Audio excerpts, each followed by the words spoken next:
Hi, everybody. Welcome back to Spilling Tea. It's me, Russell. And I'm Ryan, and today we're talking about Play It As It Lays by Joan Didion. And it has been a while since Ryan and I have been together for Spilling Tea. We chose strategically to skip the last Spilling Tea book club book. Let's just say in the kindest words possible, we just had nothing to say. Wasn't our favorite. A lot of people did enjoy A House in the Country by Ruth Adam, but it was the type of book that is very hard to talk about. Mm-hmm. It wasn't deep. It didn't have a lot of plot. Like, we didn't want to bore everybody. Yes. Like we were bored by the book. Exactly. Ryan and I were probably truly on the outlier. Like, we didn't really enjoy the book. A lot of the book club actually did, and it was just a disconnect. So better that we just stay with things that we have a lot to say. So that's why we're here to talk about some Joan Didion today. And I have to say, Ryan, I'm so glad we read Joan Didion. Like, I have only read her nonfiction, and it was really great to read fiction by this sort of literary superpower. Yeah. It was published in 1970. And it was very different than a lot of the books I've read from that period. And it was very surprising to me, like her writing in it. So I really enjoyed it. Yeah. Well, as you guys all know, if you've watched, we're going to do a little bit of a biography of Joan Didion, which I'm not sure what needs to be said. I mean, she's pretty legendary, but we'll go through her a little bit. Then Ryan will summarize the plot for us, and then we'll just have a conversation about whatever pops into her head. We'll sort of keep it going. We will try to be spoiler free because we want you to read the book, but we always do our best. If we apologize if we spoil anything. So Joan Didion is 86 years old. She was born in December of 1934. She was actually born in Sacramento, California. Oh. And it turns out she had a really interesting young life because she started school, like kindergarten and first grade in Sacramento, but her father was in the military. And because of World War II, he was moved all over. And really, she never had any consistent schooling for about the first 10 years of her life. It wasn't until they returned to Sacramento in the early 40s that she started to go back to school full time.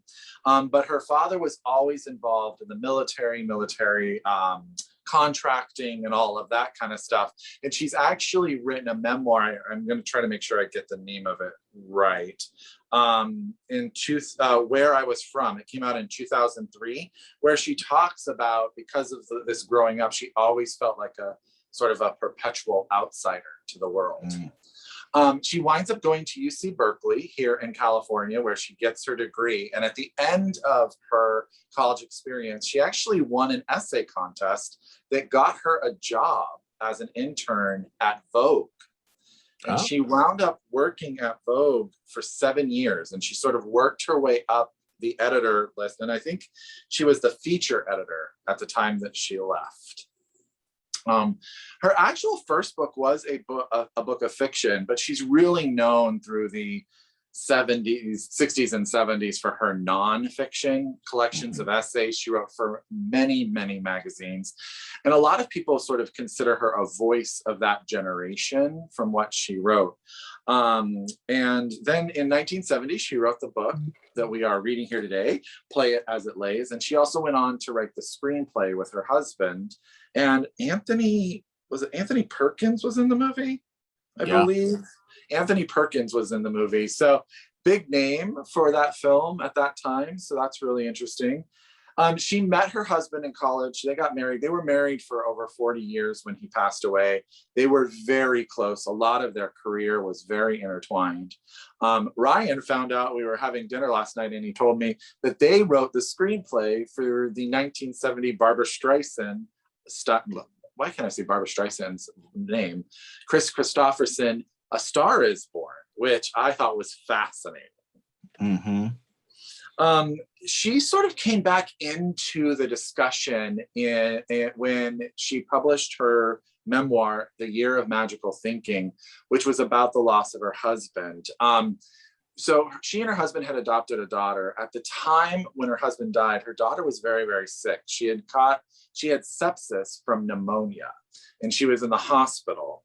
And then one night at dinner, her husband has a heart attack and just dies at the table.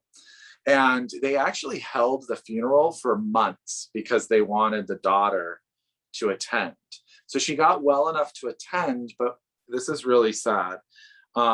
She was walking after, and I want to say it wasn't at the funeral, but it was something involving Joan Didion, and she fell and she hit her head and got a hematoma, brain bleed, and wound up dying from that. Oh This poor young girl had so many health problems. The Year of Magical Thinking was written about the death of the husband, and then she wrote another book called Blue Nights, which was about the death of her daughter and really about growing old and growing old alone. Both of those books are phenomenal. I have read both of them.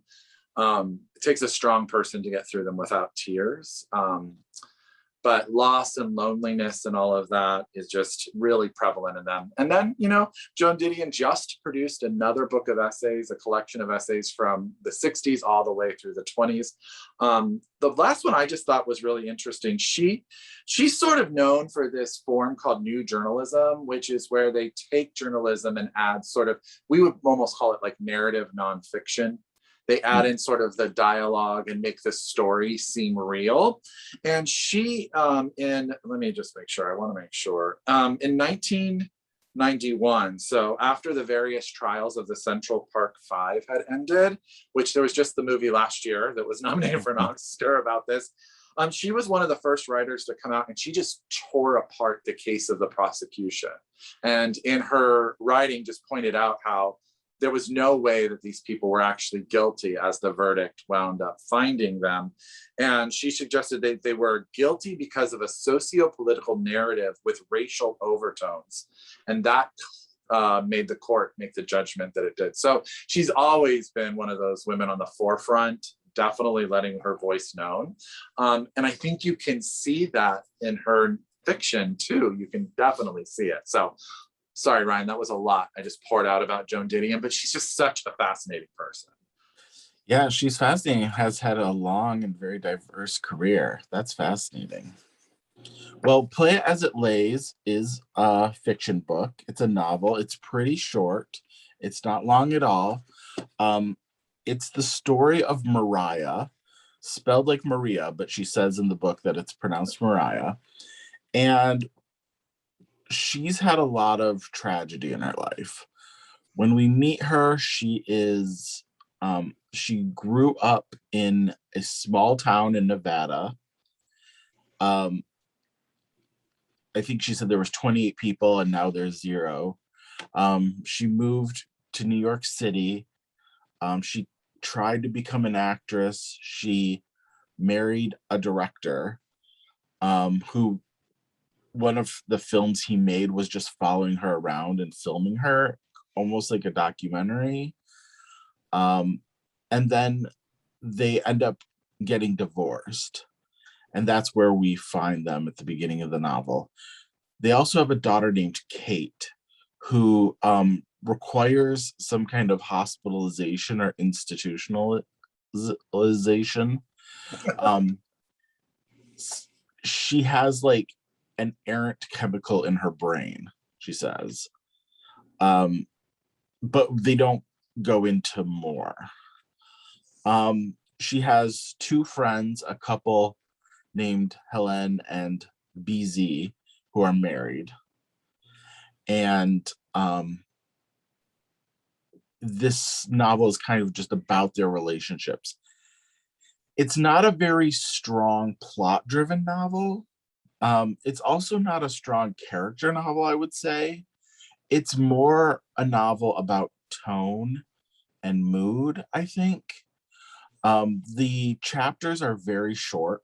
Some of the chapters are even just a few sentences of dialogue. And it kind of jumps around a lot. So there's a lot of like pieces left out of the plot. But it was very interesting and very compelling, and I really liked it in the end. Yeah, it was a book that is hard to describe. Like, it is really difficult to sum up exactly what we're looking at here.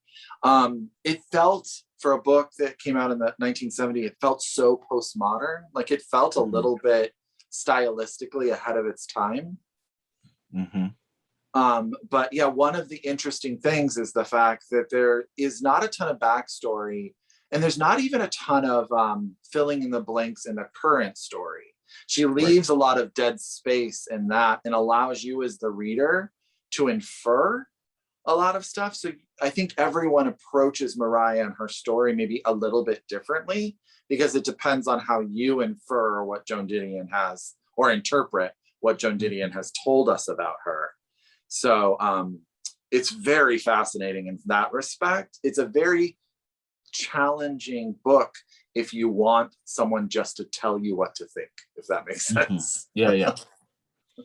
Yeah, and if you want just like a really like straightforward plot driven narrative, like this isn't it. This isn't a thriller or a mystery or a romance novel where you can connect all the dots and you see it build to like this conclusion. Like it's very fragmented, very sparse in parts.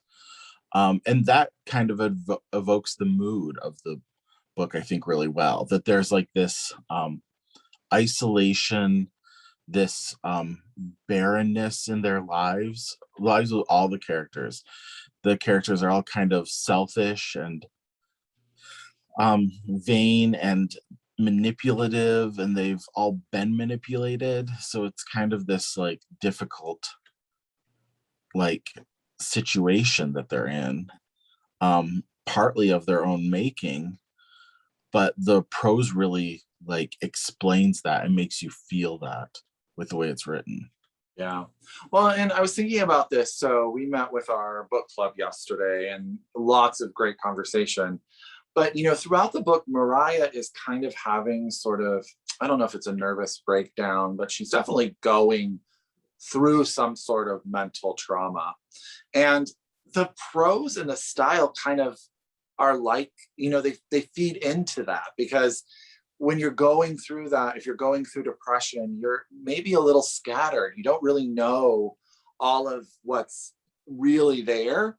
And because of these stylistic choices, it sort of adds to that narrative tension that Mariah Mhm. is headed in a direction. She's, I think you said it yesterday, spiraling out of control, and it's just going down and down and down. And she doesn't know how to start climbing back up. So Right. as those pieces of the narrative sort of drive that. Hmm. And it's very much about like what society did to cause that. Yes. You can look at like different characters to blame. None of them are very sympathetic in a lot of ways. Like they're not great people, but at the same time, you can feel how society and the position that they're in, from Mariah's parents to her husband to lovers to her friends, like they've all kind of put her in this position, including just some other tragic events like her daughter being sick. Mm-hmm. Mm-hmm.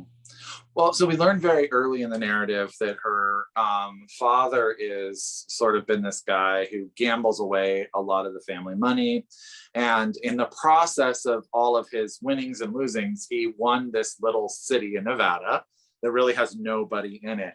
But he's always a schemer. He's always one of those people who's working the system to get the Mhm. next big payout.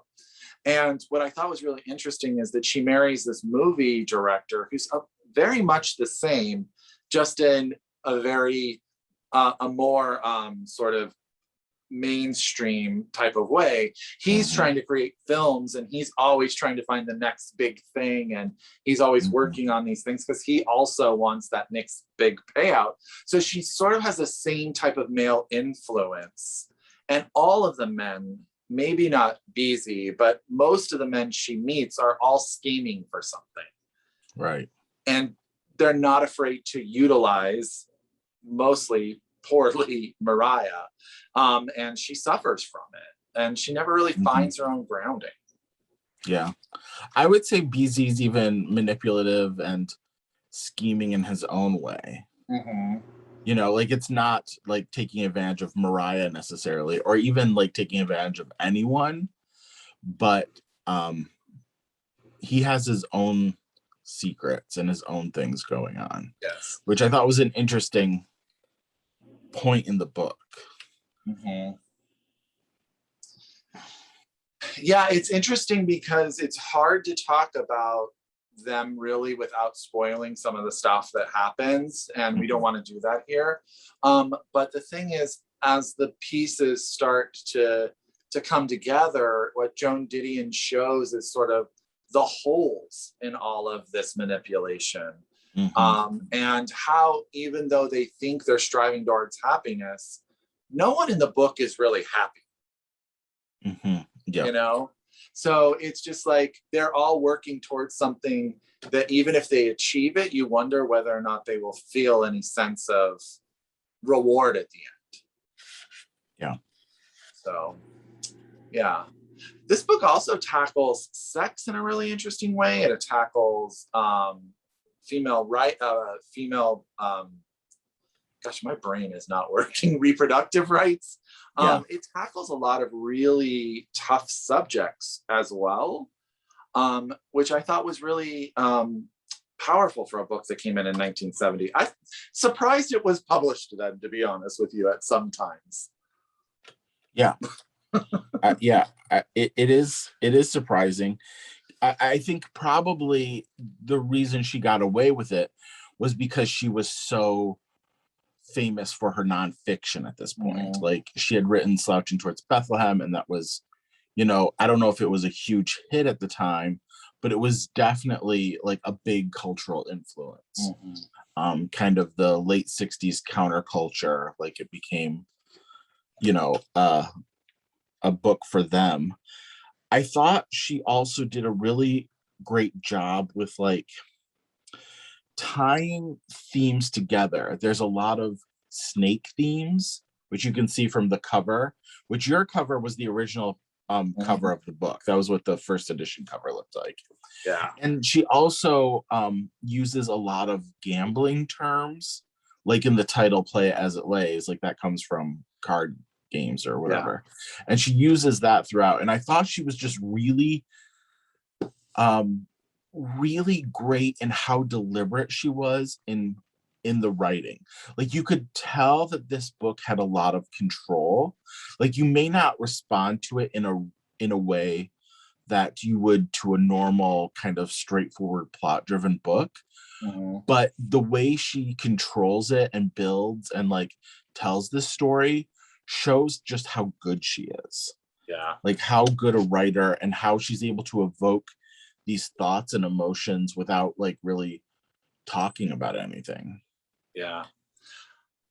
Joan Didion is one of those writers, and I can think of a handful of them, that is, you can just tell that they're just really smart with their choices. And in making those choices, she helps you as the reader sort of understand her brilliance, if that makes sense. So yeah, no, I found her to be someone I would trust to get me where she wanted me to go. Yeah, there's a lot of writers, I feel like, who, especially present day, write weird stuff and stuff that's hard to read, but on purpose, and it doesn't feel this controlled. This is not a straightforward book. It's not an easy book to read, but it's not confusing or challenging or inaccessible. Exactly. And I think that just shows how good she is at writing, is that she's able to evoke these emotions, evoke these moods, like really work this book through like a lens of tone, while still making it like accessible. So you know what's going on, you know what's happening. You might not get every piece of it. It might not be a clear like A, B, C, D like line, but you know what's happening, and she does a great job. There were a few things that our book club discussed that they didn't pick up on, which is interesting. I don't want to spoil those things because I think it's interesting, but I've heard on Instagram from a lot of people who said They love this book. It's their favorite book. They think it's great. And I even saw a display in Barnes and Noble recently where they had all these books out and it said like a rediscovered classic. And I think that's absolutely true. This book is not read enough and really should be part of like people's like TBR pile. You know, if you want to read a classic that's not too long, that might challenge you a little bit, this is it. I totally agree. I sort of sometimes think that there are books that have made a statement when they're published and people forget about them. But once you read them, you see how they have been so instrumental in what we read now. And I feel like this is one of those books. I feel like when you read this book, you go, oh, this reminds me of this person or this person. And you can sort of see Joan Didion's influence, you know, and that's what's fascinating is like, no, it's, and if you're a literary person who reads a lot of modern fiction, it's important to go back and read those books that influence your current favorite writers and do all of that. So yeah, no, totally agree. So glad we picked it. You and I don't know why Joan Didion popped into our heads to read for this book club, but it's another one of those books I'm so glad that we did pick. Yeah, I think her fiction is underrated or at least not talked about enough. And yeah, I'm so glad we read this. And I think this is a great book club book for anyone out there because the experience was really enhanced by our discussion. Yes. And it ended up being one of our most well-rated books. And I think that's because everybody kind of interpreted it a little different. And when we talked about it, we all liked it even more because we got more out of it just from like people's different perspective and people's different views of what happened. So I thought it was a great book club book. Yeah. And it fit well within our narrative of the Spilling Tea Book Club for the last year and 8 or 9 months. Like these women going through these situations, and you could see connections with other women that we've read about in the book club. And it's just so interesting to see how sort of all of those come together. I can't wait until we're going to do a video where we wrap up the year and we talk about how all of those pieces come together. And I'm really excited about how you would never think, you know, Patricia Highsmith would speak to Joan Didion, who would speak to Anne Petrie, you know, but they all speak to each other in such a powerful way, which just goes to show you that literature is amazing. It really is. So Ryan, what are you going to give Play It As It Lays in teacups this time? I give Play It As It Lays 5 teacups. I thought it was excellent. I am going to agree. I was like a 4.5, but after our conversation, it's definitely a five teacup read. And I feel like it's better done with another. So if you're going to read it, find your friend, your literary friend, have them read it with you. It will be a rewarding experience. Yep. Totally. Yeah. Oh, so Ryan, what are we reading next? Our next book is another woman of the 20th century. Surprise! This book, I believe, was published in 1946 originally. It is The Member of the Wedding by Carson McCullers. This is probably Carson McCullers' second best known work. We think that probably a lot of people have read The Heart is a Lonely Hunter. It's quite famous. It's, you know, one of those classics of the 20th century that a lot of people have read, but not many people have read this one. And it sounds really interesting. It was made into a movie. So that's available if you want to watch that too. And we're going to talk about this book. It's also pretty short. So it's, you know, it's not long at all. It's a very accessible read. So if you want to come join us on September 11th at 10 a.m. California time, then feel free to talk about this. Yeah.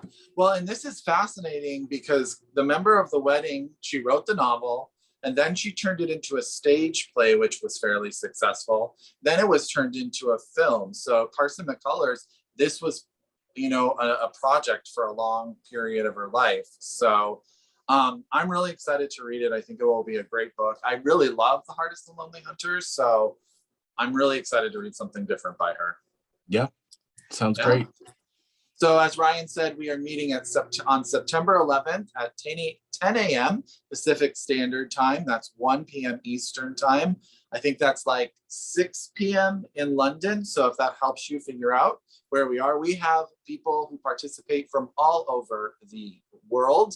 So we encourage you to join. I know it could be difficult depending on time, but we absolutely would love to have you. We are still loving to do this book club, and it's been a lot of fun. So. Yep. So, as always, you know, we wish you happy reading, and it's bye from me. Bye. Thanks for joining. Talk to you all later. Bye.